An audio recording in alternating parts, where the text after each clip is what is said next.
I'm going to propose something for you. Okay, so Our Lady of Fatima, that final apparition and the miracle that occurred there, that 70,000 people witnessed, is like the biggest miracle since biblical times. I mean, it was huge. And so we live in a very skeptical age, right? If it didn't happen to me, it didn't really happen, right? Send pics or it didn't happen, or whatever the phrase may be. And the thing about Fatima is that since it was only 100 years ago, we do have the proof. We have the articles from anti-Catholic and atheist and Catholic and all of these different newspapers and magazines of witnesses that were there. There were 70,000 people there that witnessed this miracle. And so I think it's very important that God gave us this very recent miracle, and that we still to this day have the proof of that miracle taking place.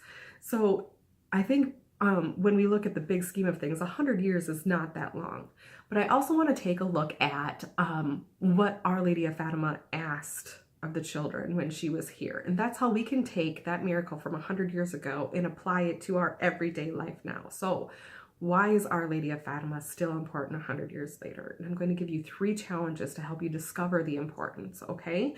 So the first thing I want to challenge you to do is that if you don't know the rosary and you haven't prayed it for a long time, now is the time to pick up that habit, or to try it. Just try it on. Try on a decade of the rosary and just see what happens. See how you feel about it.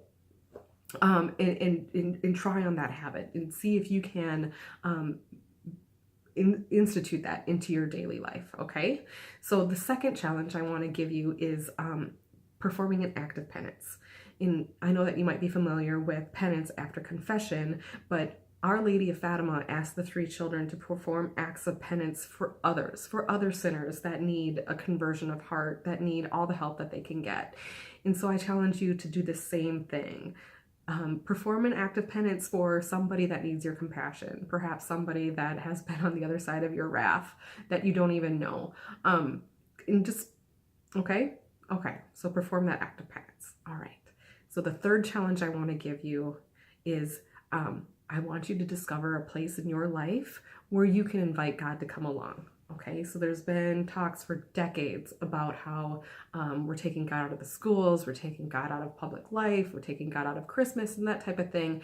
But instead of pointing somewhere else and saying they're taking God out, I want you to look inward at yourself and find ways that you are excluding God from your life.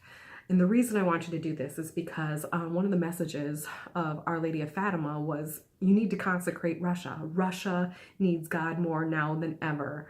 And why she was saying is because the Russians were kicking God out of everything. The atheist communists were coming in and obliterating anything that had to do with Christianity. And so that's why I want you to look inward and find out where it is that you can invite God into your life. All right, so let me know in the comments how this worked out for you. Okay, bye.